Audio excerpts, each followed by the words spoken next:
Amados, muy buenos días. Mire, seguimos aquí meditando acerca de este tema de cómo Dios puso y llenó la palabra de simbología interesante y apasionante para que entendamos su amor y para que verdaderamente podamos tener claro todo lo que Él hizo por nosotros y cómo lo puso tan claro. Mire,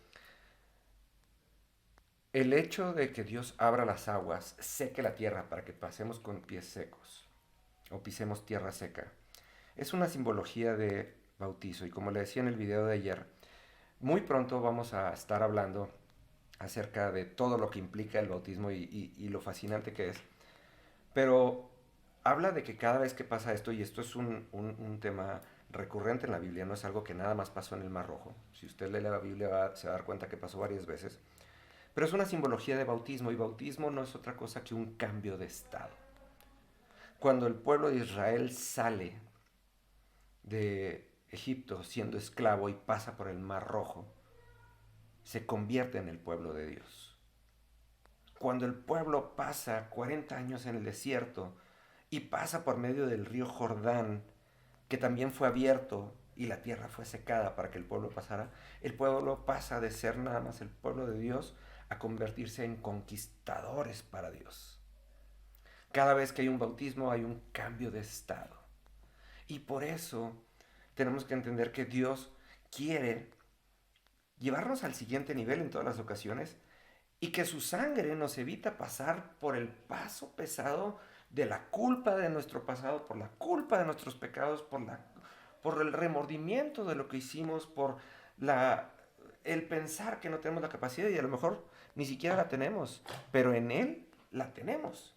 Porque el pueblo no hizo nada más que clamar a su Dios y Dios vino y los sacó con señales de Egipto y los hizo pasar por un lugar donde nunca más iban a regresar porque cambiaron de estado, cambiaron de condición. Y por eso empezaron en tierra seca, porque iban por gracia a un nivel que ellos no habían hecho nada para merecerlo, pero Dios quiso.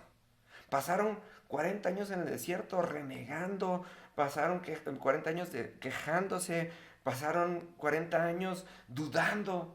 Y un día Dios les dijo, les voy a cumplir y los voy a llevar y los metió a la tierra prometida. Y cuando cruzaron y hicieron ese bautismo simbólico, literalmente entraron como conquistadores y entraron a conquistar la tierra. Y entraron pisando tierra seca. Quiere decir, no fueron afectados por el peso de la ley que no es que no estuvieran dispuestos a cumplir, sino que no podían cumplir. Y entonces aquí es en donde esto se vuelve fascinante, porque la ley, hay mucha gente que dice, yo no leo la Biblia porque tiene demasiadas condiciones. Claro, las tiene. Pero hay que leerla desde el principio hasta el final para entender que la ley fue puesta ahí para que entendiéramos lo difícil que es vivir bajo nuestra propia carne y en nuestro propio entendimiento y que necesitábamos un Salvador y que este Salvador viene y se representa en cosas tan simples como abrir el mar para decir la ley no los va a tocar. Y esa es la parte interesante.